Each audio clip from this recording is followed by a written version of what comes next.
Bonjour à tous, bienvenue au troisième webinaire préparé et présenté par BPRC sur le passage d'une entreprise individuelle ou d'une SCP, une société civile professionnelle, en société commerciale.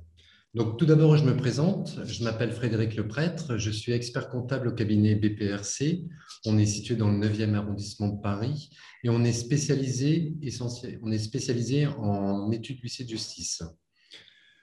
Vous êtes huissier de justice et vous êtes peut-être en entreprise individuelle ou en SCP et vous avez certainement déjà vu autour de vous d'autres entreprises individuelles ou d'autres SCP qui se sont transformées en sociétés commerciales type CELARL ou type SAS.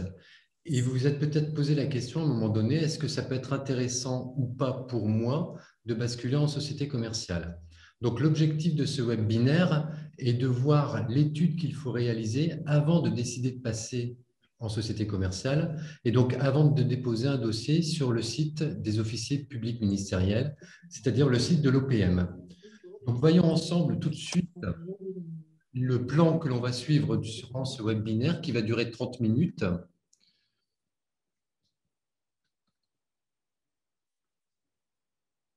Donc voilà le plan.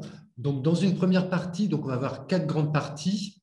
Dans une première partie, on verra la valorisation de l'entreprise individuelle ou de la SCP. Il faut savoir qu'à l'actif du bilan, vous avez d'abord un droit de présentation.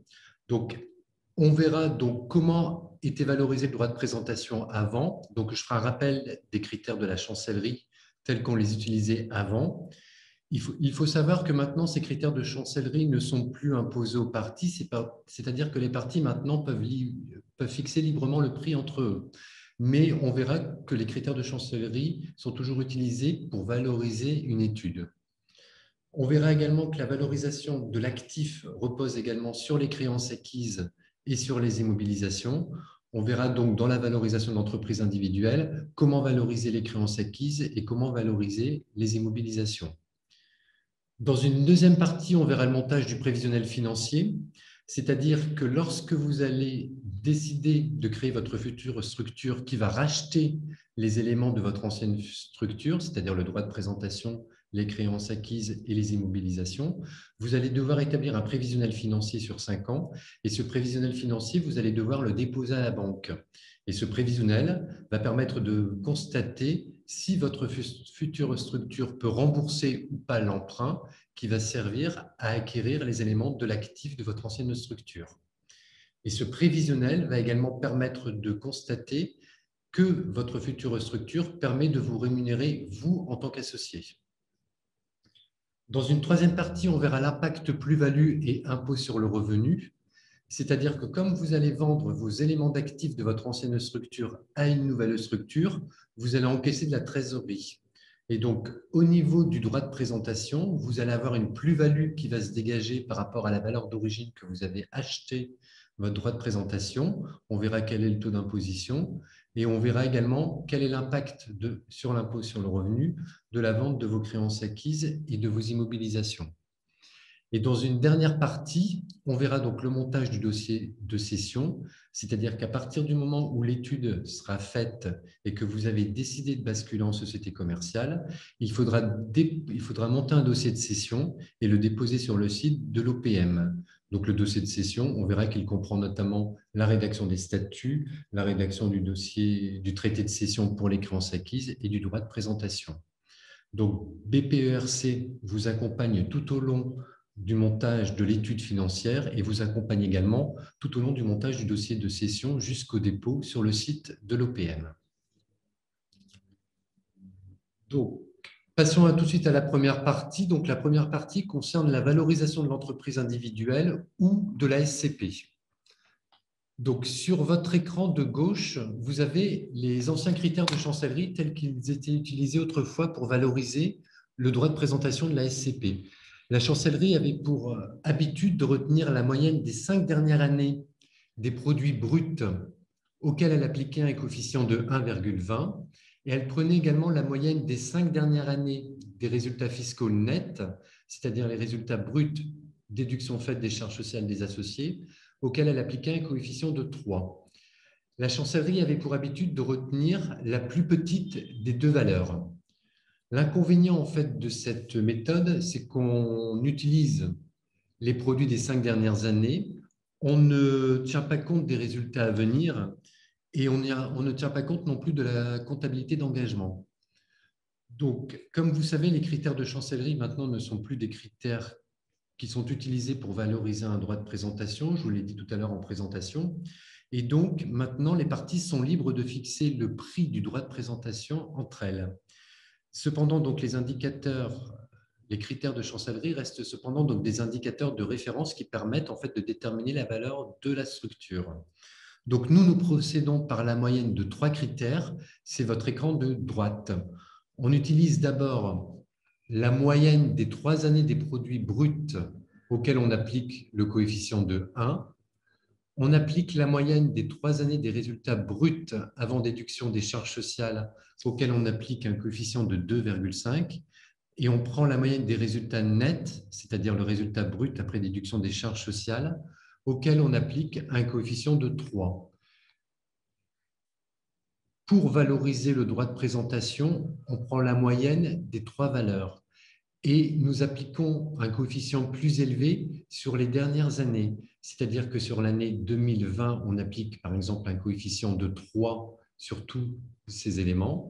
On applique un coefficient de 2 sur l'année précédente, c'est-à-dire l'année 2019, et on applique un coefficient de 1 sur l'année N-3 pour tenir compte, pour calculer ces 3 valeurs. Donc, on impacte plus la valeur de l'étude avec la dernière année d'activité. Donc là, on vous a mis un onglet pour indiquer donc, la méthode que l'on retient chez BPRC.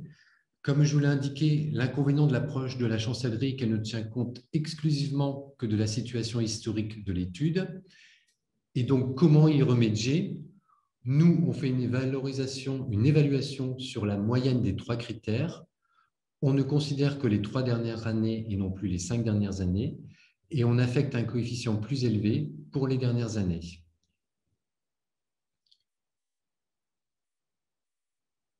Là, je vous ai pris donc un cas concret d'une étude où on a fait une valorisation du droit de présentation au cabinet. Sur votre partie de gauche, vous avez les produits et résultats bruts et nets des 3 derniers exercices d'une SCP. En 2018, on avait des produits bruts pour 1 500 000 €. En 2019, on avait des produits bruts pour 1 700 000 €. Et en 2020, on avait des produits bruts pour 1 200 000 €. On appliquait un coefficient de 1 pour l'année 2018, un coefficient de 2 pour l'année 2019 et un coefficient de 3 sur l'année 2020. Vous voyez que l'année 2020, en plus, malheureusement, est un petit peu plus faible. On est 1 200 000 suite à la situation du Covid. Donc, le montant total des produits bruts, coefficient 1, 2 et 3 pour l'année 2020, on arrive à un total des produits bruts de 8 500 000 €. Pour les résultats de la 2035, on a fait la même chose. En 2018, on a un résultat 2035 de 590 000. En 2019, on a un résultat de 710 000. Et en 2020, on a un résultat de 550 000 €. Le montant total de ce résultat 2035 avec les coefficients de 1, 2 et 3, on arrive à un total de 3 660 000 €. Et sur les résultats nets, donc après déduction des charges sociales des associés, on arrive à un résultat net en 2018 de 370 000 €, en 2019 de 540 000 € et en 2020 de 430 000 €. Donc les montants totaux des résultats nets avec les coefficients, on arrive à un montant de 2 740 000 €. Et sur votre écran de droite, donc on a pris la moyenne des produits et des résultats des 3 derniers exercices. C'est-à-dire que la moyenne des produits bruts, on a pris les 8 500 000 € divisé par 6, on arrive à une moyenne de produits de 1 460 000 €. Sur la moyenne des résultats de la 2035, on a pris 3 660 000 auxquels on les a divisés par 6, on arrive à un résultat de 610 000. Et la moyenne des résultats nets, c'est-à-dire les 2 740 000 divisés par 6, on arrive à une moyenne de résultats nets de 456 000. Ensuite, pour valoriser l'étude, on appliquait le coefficient de 1 sur le montant des produits bruts. Donc 1 416 000, on reste à 1 416 000. Sur la moyenne des bénéfices bruts, on appliquait un coefficient de 2,5. On avait donc sur les 610 000, on appliquait 2,5, ce qui fait une moyenne de 1 525 000. Et la moyenne des bénéfices nets, on est parti des 456 000, auquel on appliquait un coefficient de 3. On arrive à un montant moyen de bénéfices nets de 1 368 000. Donc ensuite, lorsqu'on applique la moyenne de ces trois valeurs, on arrive à une valorisation médiane de 1 436 000 au niveau du droit de présentation. Donc, dans l'étude qui va suivre, vous verrez, j'ai pris comme valeur du droit de présentation une valeur de 1 400 000. Donc, voilà comment on valorise le droit de présentation actuellement chez BPERC. Cette valeur, bien sûr, des 1 400 000 euros sera majorée des créances acquises et de la valeur des immobilisations, puisqu'à l'actif de votre bilan de votre structure actuelle, vous avez principalement à l'actif le droit de présentation, valorisé à 1 400 000, et il faut également valoriser les créances acquises et les immobilisations.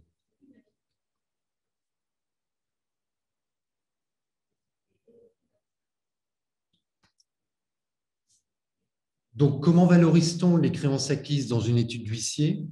Normalement, à partir de votre balance comptable de votre étude, vous avez la possibilité de valoriser vos créances acquises. Le problème, c'est que dans vos créances acquises, vous avez obligatoirement des créances acquises qui sont très anciennes et également des créances acquises que vous n'allez pas recouvrer. On a pour habitude souvent de prendre comme valorisation des créances acquises le montant total qui est indiqué au bilan, auquel on retire la TVA et la taxe forfaitaire pour arriver à un montant hors taxe. Et sur ces créances acquises, on peut appliquer donc un coefficient ou un taux de décote de 60 ou 70 ou 80%. C'est ce qui se voit régulièrement dans les études. Ou bien, si par exemple vous êtes sur Intelsoft ou SoftWest, vous pouvez tout à fait imprimer une balance, ce qu'on appelle une balance des créances acquises AG, c'est-à-dire qu'elle va vous déterminer tous les montants des créances qui ne sont pas recouvrées et qui ont été facturées en année 2020, en année 2019, en année 2018 et les années antérieures. Sur l'année 2020, par exemple, on peut très bien considérer que 100% des créances acquises seront recouvrées. Pour l'année 2019, on peut par exemple considérer qu'il y aura 75% des créances acquises qui vont être recouvrées. Sur l'année 2018, on peut considérer qu'il va y avoir 50% des créances acquises qui seront recouvrées. Et les années antérieures, vous pouvez faire abstraction en considérant qu'elles seront non recouvrables. Donc l'addition de ces trois valeurs 2018, 2019, 2020 avec les coefficients de 50, 75 et 100% vous donne une valorisation de vos créances acquises dans l'étude.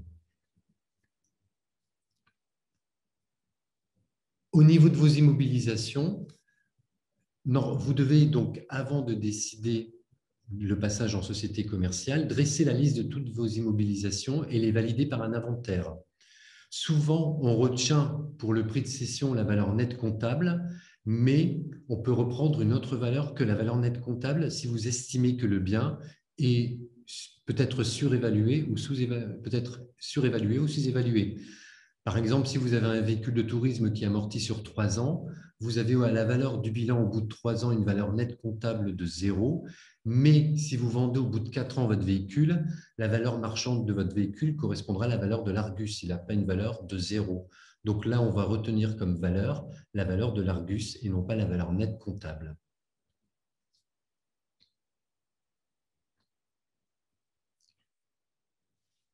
Voilà. Donc dans cette première partie, on a vu ensemble donc, comment valoriser votre étude, c'est-à-dire comment valoriser les éléments qui composent l'actif de votre étude actuelle. Donc l'actif, c'est le droit de présentation, les créances acquises, sans oublier bien sûr les immobilisations. Donc maintenant, dans une deuxième partie, on va voir comment monter un prévisionnel financier pour que votre nouvelle structure puisse racheter vos éléments d'actifs de votre structure actuelle. Et ce prévisionnel financier va permettre de voir et de constater comment vous, en tant qu'associé, et combien vous, en tant qu'associé, vous allez pouvoir vous rémunérer. Donc, on passe à cette deuxième partie qui concerne le montage du prévisionnel financier. Donc, souvent, le prévisionnel financier, c'est souvent ce qui est demandé par la banque. On le fait sur les 5 dernières années. Sur les 5 dernières années à venir. Donc, l'objectif de ce prévisionnel financier est double. Il permet d'abord de rendre compte de la capacité de la structure à faire face à ses charges courantes et à son endettement, parce que la nouvelle structure va faire un emprunt pour acquérir les éléments d'actifs de votre ancienne structure. Et ça permet également de calculer le montant de rémunération que la structure pourra verser à ses associés. Avant d'établir ce prévisionnel financier, il faut constituer ce que l'on appelle un tableau de financement. Un tableau de financement est composé de deux parties. Il est composé d'emplois et de ressources. Les emplois, c'est tout ce que votre future structure a besoin pour commencer son activité. Donc, elle a besoin notamment du prix d'acquérir le droit de présentation, d'acquérir vos créances acquises, de constituer un fonds de roulement. Donc, ça, on verra après les éléments qu'elle a besoin. Et pour financer ces emplois, votre structure va avoir besoin de ressources. Et les ressources, en fait, vont permettre de financer vos emplois. Si vous n'avez pas ces ressources pour financer vos emplois, vous ne pouvez pas constituer votre structure. Donc, c'est pour ça qu'avant d'établir un tableau de financement, un prévisionnel de trésorerie, on établit un tableau de financement. Donc, sur cette partie, vous allez voir d'abord les emplois. Donc, qu'est-ce que vous avez besoin lorsque vous allez commencer votre nouvelle structure? Vous avez d'abord besoin d'acquérir votre droit de présentation. Donc, le droit de présentation, dans l'exemple que j'ai pris, il est estimé à 1 400 000 euros. Qu'est-ce que vous avez également besoin pour commencer votre activité? Vous allez avoir besoin de payer vos droits d'enregistrement. Vos droits d'enregistrement se calculent sur le prix d'acquisition du droit de présentation. Donc, le taux est de 3% jusqu'à 200 000 euros et 5% au-delà de 500 000 euros. Et vous avez une exonération sur 23 000 euros. Donc, globalement, sur un montant de 1 400 000 euros, vous allez devoir payer en droit d'enregistrement 65 000 euros. Donc, votre future structure a besoin des 65 000 euros pour commencer son activité. De quoi a besoin également votre nouvelle structure? Elle a besoin de constituer un fonds de roulement. C'est-à-dire que si elle n'a pas de fonds de roulement, ben vous n'avez pas de trésorerie, donc vous ne pouvez pas déjà payer, vous pouvez pas payer vos premières charges.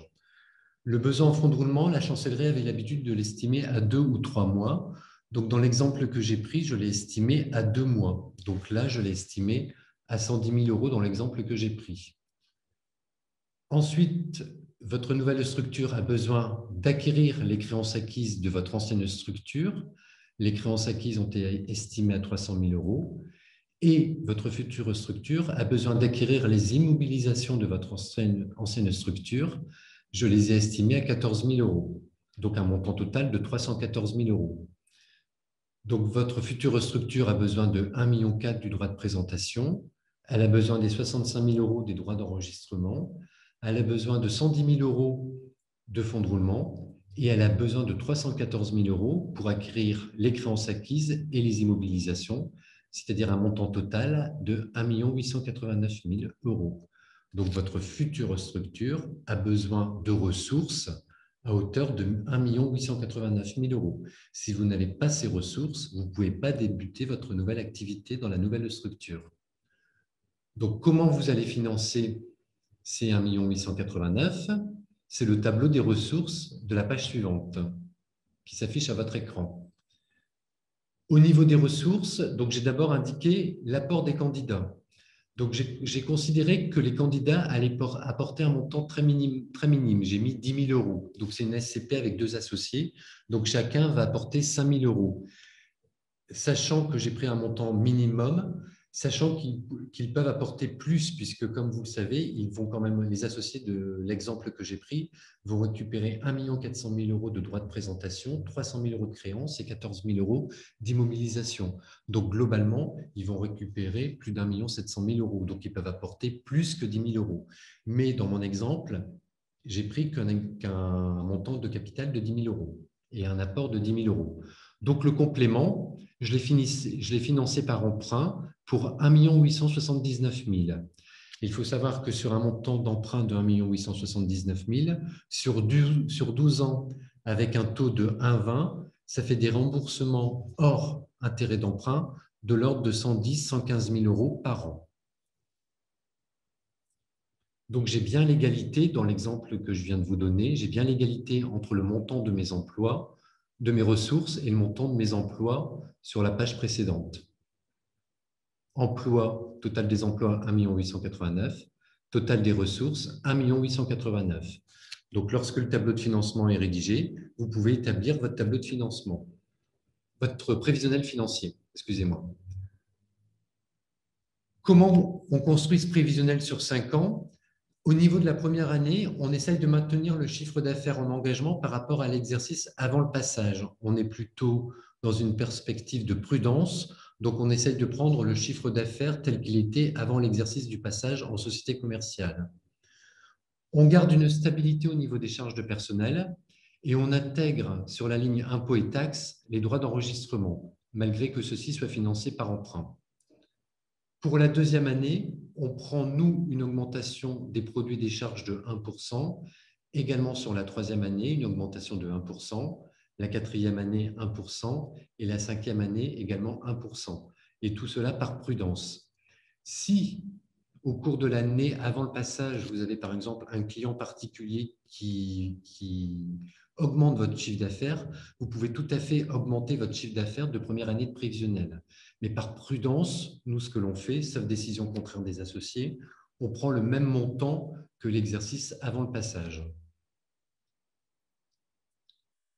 Le prévisionnel, donc vous l'avez sur la page suivante, donc on l'a établi sur 5 ans. Je ne vais pas détailler tous les chiffres parce que par principe, on a repris les mêmes chiffres que l'étude avant le passage. Globalement, tout à l'heure, on était sur un chiffre d'affaires de 1 200 000. Donc, dans mon prévisionnel, je suis parti sur 1 215 000 pour la première année d'activité.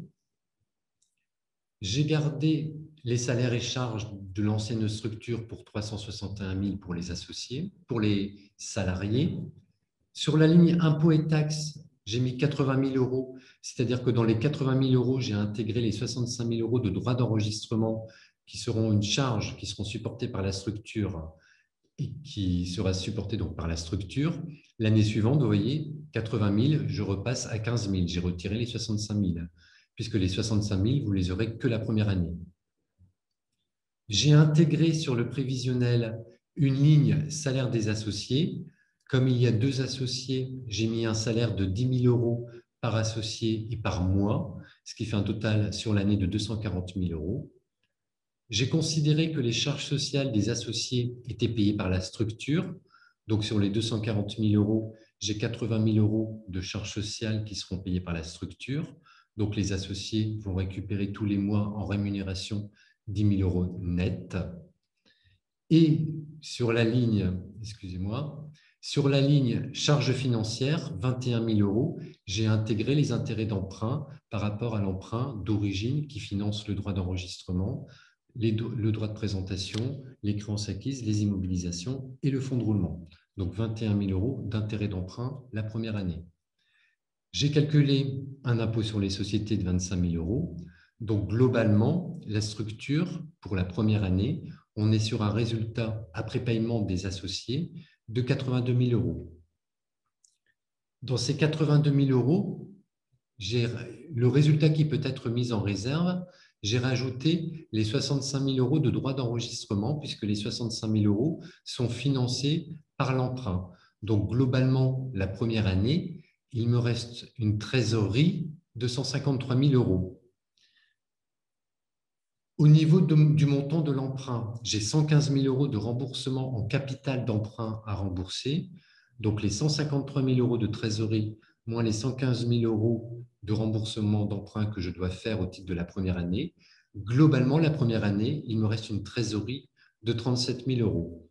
La deuxième année, il me reste une trésorerie de 21 000 euros. La troisième année, il me reste une trésorerie de 25 000 euros.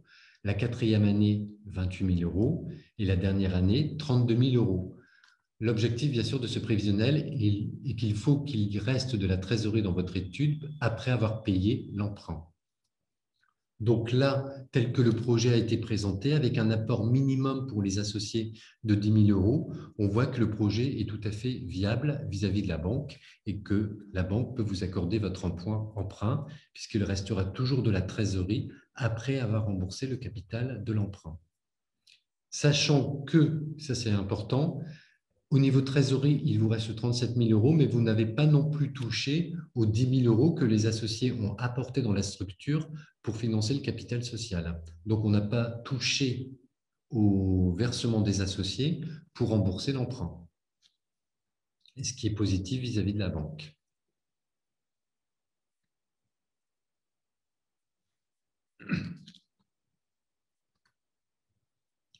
Donc, on vient de voir, donc, après la valorisation, droit de présentation, créance acquise, immobilisation, on vient de voir dans une deuxième partie donc, le prévisionnel financier, sachant qu'il faut faire bien attention, qu'il faut établir avant un tableau de financement pour voir quel montant vous devez emprunter. Et le tableau financier permettra de voir si vous pouvez rembourser votre emprunt et si vous pouvez vous rémunérer. Maintenant, comme les associés vont récupérer donc une somme d'argent suite à la vente de leur actif de leur ancienne structure, sur cette somme d'argent qu'ils vont encaisser, donc sur cette trésorerie qu'ils vont récupérer à titre personnel, ils vont avoir donc un impôt, puisqu'ils touchent de l'argent, un impôt qui va être calculé et qu'ils devront payer. Donc c'est ce que l'on voit maintenant dans cette troisième partie, c'est l'impact sur les plus-values et sur l'impôt sur le revenu.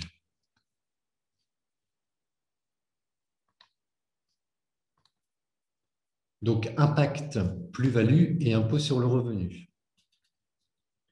Donc, comme je vous l'ai indiqué, sur le droit de présentation, vous allez vendre votre droit de présentation à votre nouvelle structure. Donc, vous allez avoir une plus-value qui va se calculer. Votre plus-value, c'est la différence entre le prix que vous vendez aujourd'hui moins le prix à laquelle vous avez acheté votre entreprise individuelle au départ ou le prix à laquelle vous avez acheté vos parts de SCP à l'origine.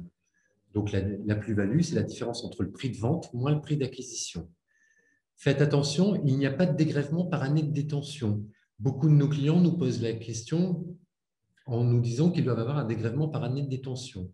Non, car le dégrèvement par année de détention s'applique uniquement aux plus-values des particuliers. Vous, comme vous vendez des parts de SCP et une entreprise individuelle, vous êtes dans le cadre du régime des plus-values professionnelles. Et donc, au niveau du régime des plus-values professionnelles, vous n'avez pas de dégrèvement par année de détention. Sur les plus-values professionnelles, vous payez donc la flat tax au taux de 30%. Si vous avez un impôt qui est supérieur à ces 30%, c'est-à-dire que par exemple, si vous êtes au barème progressif à 45%, au taux marginal, c'est plus intéressant pour vous de payer la flat tax au taux de 30%. Mais vous n'êtes pas obligé de payer la flat tax, vous pouvez également opter pour l'impôt à votre taux progressif. Mais comme je vous l'ai dit, la flat tax est plus intéressante si vous avez un taux progressif qui est de 40 ou 45%. Donc, impact impôt sur le revenu. Donc, sur la plus-value, uniquement sur la plus-value de cession du droit de présentation, vous payez la flat tax au taux de 30%. Sur la cession des créances acquises, pareil, comme vous encaissez l'argent suite à la cession de vos créances acquises de votre ancienne structure, là, vos créances acquises vont être imposées au barème de votre impôt au taux progressif. Et sur la cession des immobilisations, vous êtes également soumis à l'impôt progressif à votre barème d'impôt sur le revenu.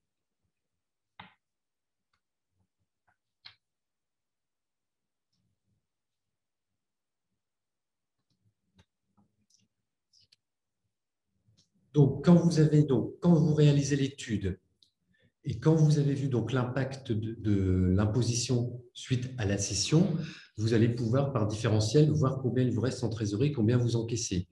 Faites attention, le passage d'une entreprise individuelle ou d'une SCP en société commerciale, il n'y a pas que cet objet, que ce paramètre-là à prendre en compte. Il faut également prendre en compte le paramètre du fait que, par exemple, en structure commerciale, vous allez payer de l'impôt uniquement sur les rémunérations que vous prenez, contrairement à l'entreprise individuelle ou la SCP, où là, vous payez de l'impôt sur le revenu, sur les revenus de la structure, que ces revenus soient pris ou non pris. Donc, un autre avantage de la structure commerciale, c'est de payer de l'impôt sur le revenu uniquement sur ce que vous prélevez. Donc, lorsque votre décision est prise, vous pouvez ensuite décider le montage du dossier de cession. Donc, le dossier de cession, pour rédiger votre dossier de cession, vous devez d'abord créer votre structure commerciale et fixer le montant du capital social. Vous devez donc rédiger les statuts, rédiger l'annonce légale et faire les formalités auprès du greffe et du SIE. Vous devez également rédiger le traité de cession concernant la cession du droit de présentation et rédiger un traité de cession pour vos créances acquises. Les traités de cession sont bien sûr sous conditions suspensives, c'est-à-dire qu'il faut obtenir le prêt et il faut également notamment l'accord de la chancellerie et la publication au journal officiel. Il faut également rédiger les suppliques qui concernent le retrait de votre ancienne structure et les suppliques de nomination de la nouvelle structure en remplacement de l'ancienne structure et les suppliques de nomination pour les nouveaux huissiers en titre dans la nouvelle structure. Une fois ces éléments rédigés, il faut les déposer sur le site de l'OPM, le site des officiers publics ministériels. Ensuite, la chancellerie, elle, prend souvent un délai entre 6 et 9 mois avant de publier le décret. Donc, il faut ensuite attendre la publication du décret par le garde des Sceaux pour que la nouvelle structure puisse être en vie. Faites attention, dès qu'il y a publication du décret au journal officiel, vous allez devoir lever les conditions suspensives et donc payer les droits d'enregistrement. Ce n'est que lors de la levée des conditions suspensives et donc qu'après arrêté de nomination par le garde des Sceaux que vous payez vos droits d'enregistrement. Donc les 65 000 € qu'on a vus tout à l'heure, vous ne les payez pas au moment de l'enregistrement de vos actes de cession, mais qu'après la levée des conditions suspensives, donc 9 mois après, entre 6 et 9 mois. N'oubliez pas de radier votre ancienne structure et de la liquider. En effet, à partir du moment où il y a publication du décret au journal officiel, dans votre ancienne structure, vous ne pouvez plus avoir de charges et de produits. C'est-à-dire que tous les charges et les produits et toutes vos écritures de dossier passent ensuite sur la nouvelle structure et non plus sur l'ancienne structure. Donc, vous devez radier et liquider votre ancienne structure, puisque si vous ne la radiez pas et que vous ne la liquidez pas, vous allez devoir continuer à faire vos déclarations de TVA et également déposer des liasses fiscales, même à zéro. Donc, BPERC vous accompagne également lors de la création de votre société et BPERC vous accompagne également lors de la rédaction des traités et le dépôt sur le site de l'OPM.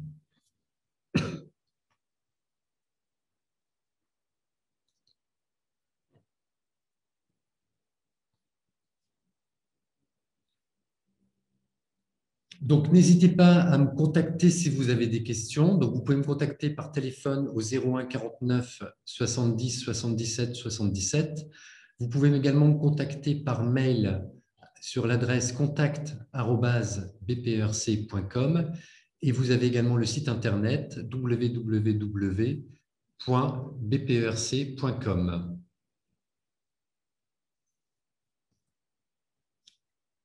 Je vous remercie de votre participation et je vous dis au revoir.